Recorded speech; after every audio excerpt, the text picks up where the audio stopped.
नंद बाबा आए, भानु बाबा को हृदय से लगाओ, आओ आओ आओ भैया, आपके आशीष तो लाला भयो है।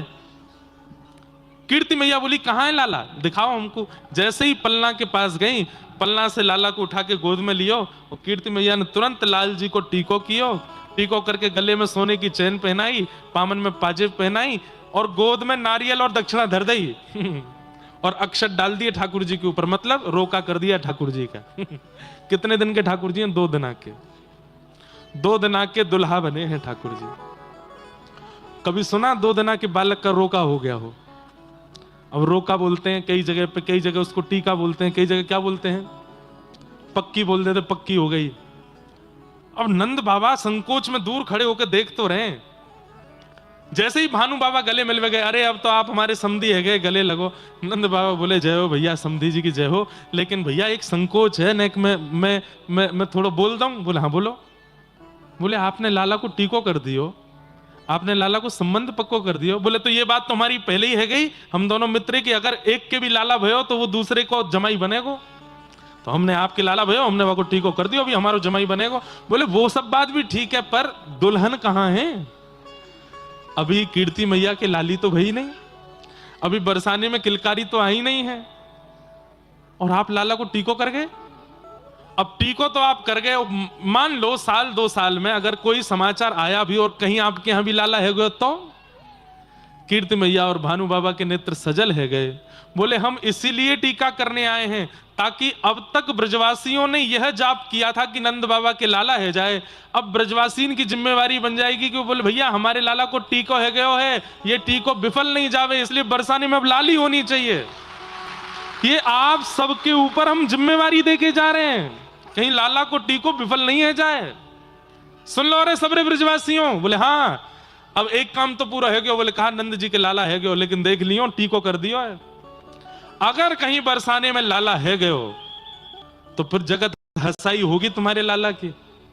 बोले जमाई बन गए लेकिन बहू नहीं आई, इसलिए आज से ही माला में जपना शुरू कर दो। बोले कहा, बोले बरसाने में लाली होनी चाहिए, बरसाने में लाली होनी चाहिए। महाराज उसी समय से सब गोकुलवासी जप में लग गए हैं, यमुना जी में प्रार्थना कर रहे हैं, दुग्धाभिषेक कर रहे हैं, ब्राह्मणों से अनुष्ठान करा रहे हैं। बोले क्यों? नंद जी के लाला भयो है, अब भानु बाबा की लाली होएगी तभी ब्याह संपन्न होएगा। और ठीक 1 वर्ष बाद बरसाने के लोग नहीं घबरा रहे हैं, गोकुल में घबराहट हो रही है सबको, हे भैया लाली ही होए।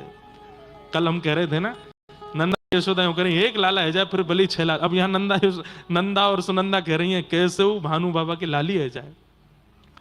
और जैसे ही महाराज तिथि आई, वहां भी अष्टमी तिथि आई है और जैसे ही सूर्य उदय हुए, पूरे बरसाने से पूरे ब्रजमंडल में हवा की तरह बात फैली। और जैसे ही कान में पड़ी, पिछली साल तो भाई है गए, अब की बार भाई बोले है गई। बोले कौन भाई? बोले भानु बाबा के लाली भाई है।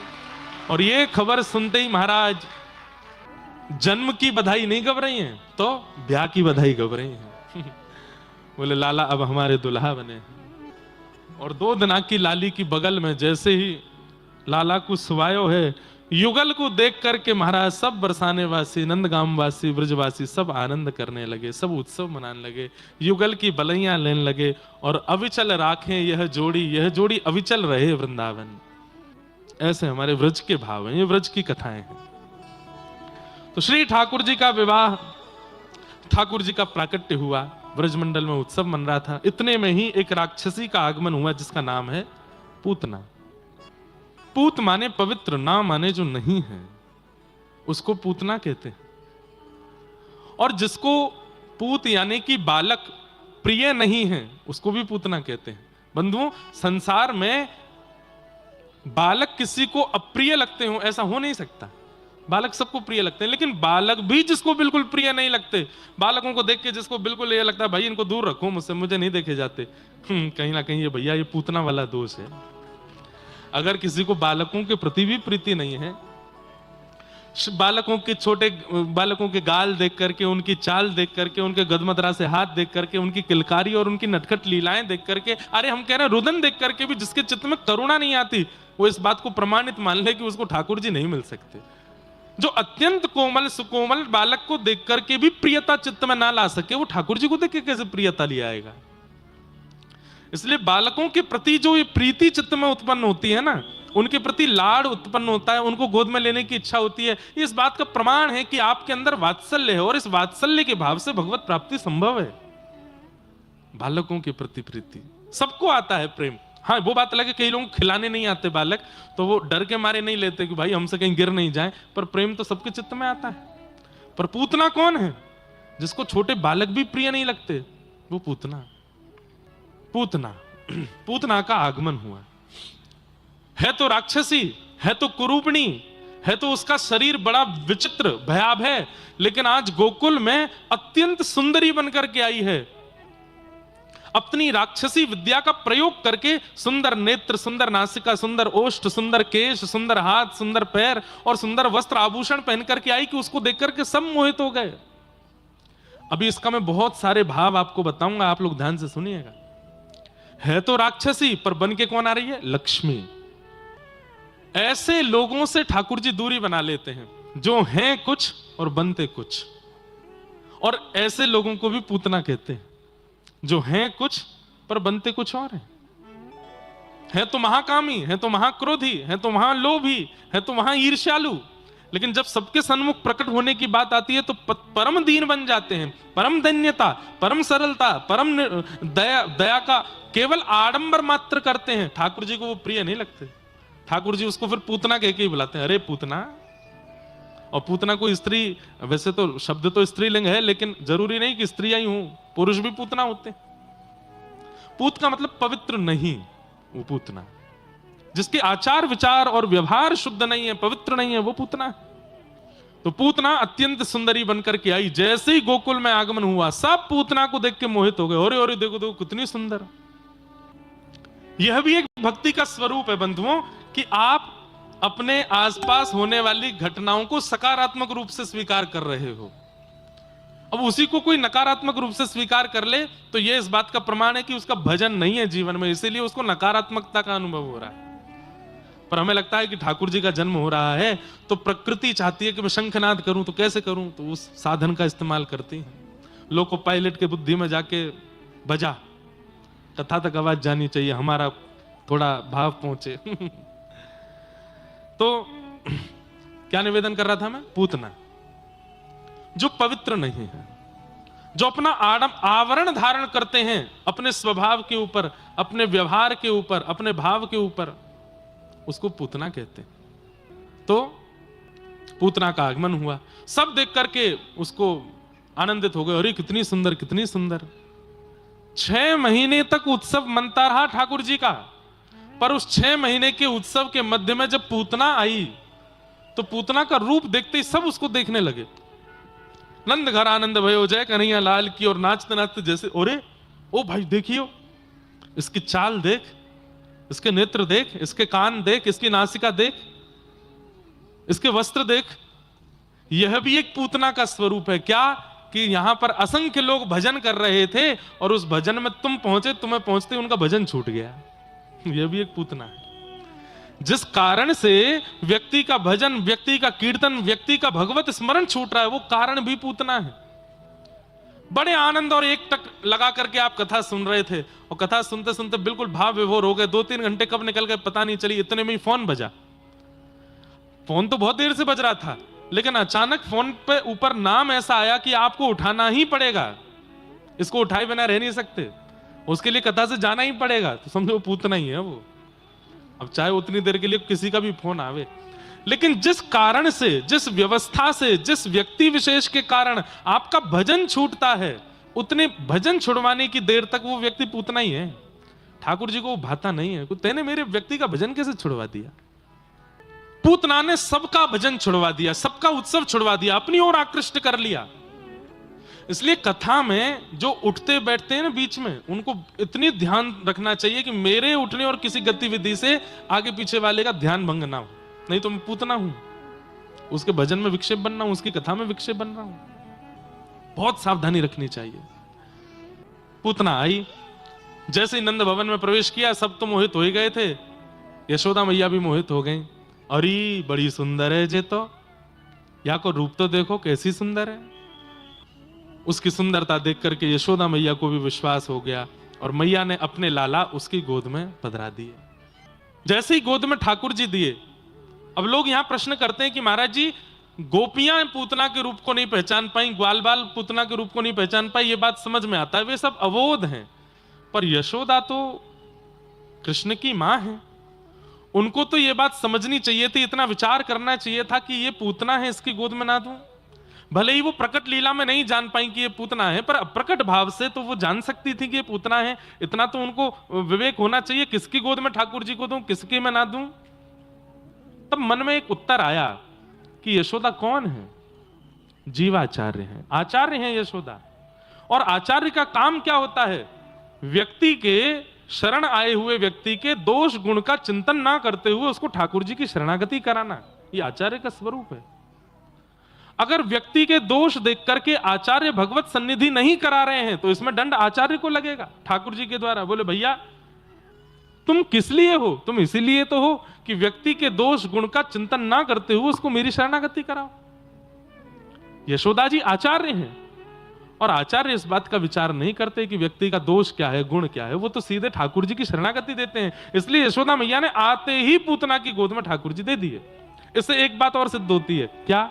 इधर देखो, ठाकुर जी की शरण में बिना आचार्य के जाओगे तो हो सकता है कि दोष गुण विचार करके आपको नकार दिया जाए, लेकिन आप आचार्य के पास जाओगे, यशोदा के पास जाओगे। यशोदा कौन? जो ठाकुर जी को नवावे, दुबावे, सुलावे, उठावे, खिलावे, पिलावे, आनंद करावे, मतलब आचार्य। उन आचार्य के पास यदि जाओगे तो आचार्य क्या करते हैं?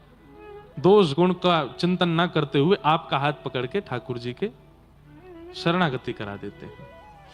हमारे श्रीरंगम में हुए धनुर्दास जी, धनुर्दास जी अपनी पत्नी से इतना प्रेम करते थे कि पत्नी जब चलती थी तो धनुर्दास जी छत्र लेकर उल्टा चलते थे। उनके रूप को देखने में इतनी आसक्ति थी। कोई पति अपनी पत्नी से प्रेम करता, पर इतना प्रेम तो कलयुग में भी करने वाला नहीं हुआ होगा, आज की डेट में भी नहीं हुआ होगा कि पत्नी जब बाजार में चले तो पति उल्टा चले उसको देखते हुए। ऐसा प्रेम करने वाला हो सकता है? धनुर्दास जी हुए। रंगनाथ भगवान की सवारी क्रम हो रहा था, आचार्य चरण श्री रामानुज स्वामी जी महाराज भी उस सवारी क्रम में आगे चल रहे थे। तभी धनुर्दास निकला अपनी पत्नी के आगे छत्र लेकर के।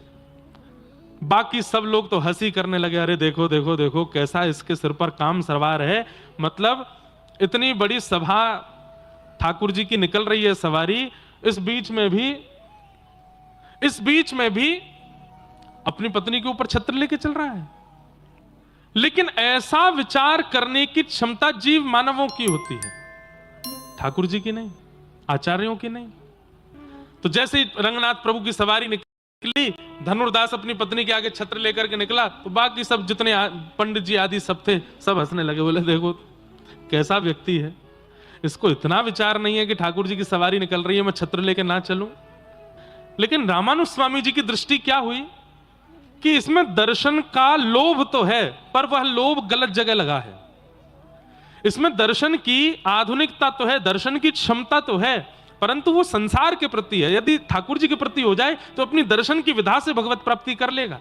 इसको दर्शन का चाव है। और स्वामी जी ने कृपा करके अपने शिष्यों को भेजा, बोले धनुर्दास को बुला के लाओ। तो पहले ही सब लोग आश्चर्य, बोले धनुर्दास जैसा कामी व्यक्ति उसको आचार्य चरण अपनी शरणागति क्यों दे रहे हैं? बोले बुला के लाओ। धनुर्दास जी आए, बोले कहिए आचार्य चरण, आपने मुझे याद किया। बोले हमने आज देखा जब सवारी निकल रही थी तुम अपनी पत्नी के ऊपर छत्र लेके चल रहे थे। क्या करूं स्वामी जी, संसार में उससे खूबसूरत कोई है ही नहीं। मैंने इतना सुंदर मैंने किसी को देखा नहीं, उसके रूप को देखने से मेरा मन भरता नहीं। अभी आपसे मिलने के लिए आया हूं, मुझे बड़ा विरह हो रहा है कि मैं अपनी पत्नी को देख क्यों नहीं पा रहा। आप जल्दी मुझसे चर्चा करके मुझे निवृत्त करें, मैं फिर से जाके उसको देखूंगा। स्वामी जी के मन में आया, बोले इतने दर्शन का चाव यदि ठाकुर जी के प्रति हो जाए तो कितना आनंद आएगा। उन्होंने कहा अगर हमने तुम्हारी पत्नी से सुंदर किसी को दिखा दिया तो धनुर्दास कहता है मैं मान ही नहीं सकता, मेरी पत्नी से सुंदर कोई नहीं होगा संसार में। बोले मैंने अगर दिखा दिया तो बोले मैं वचन देता हूं पत्नी सहित जीवन भर उनकी शरणागति कर लूंगा यदि मेरे पत्नी से सुंदर कोई और हुआ तो।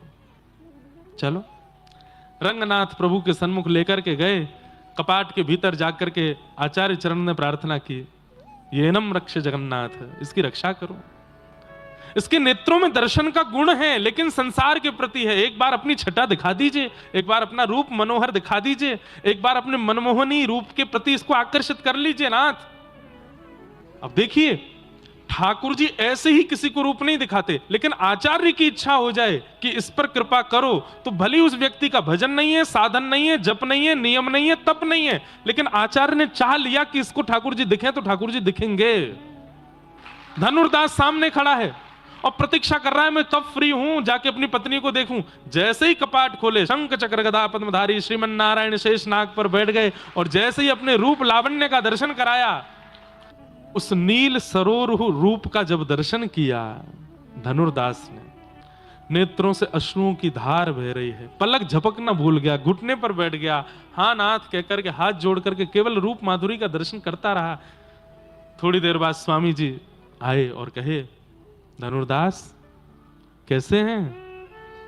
क्या वर्णन करूं इस रूप का, क्या अनुभव बताऊं इस रूप का?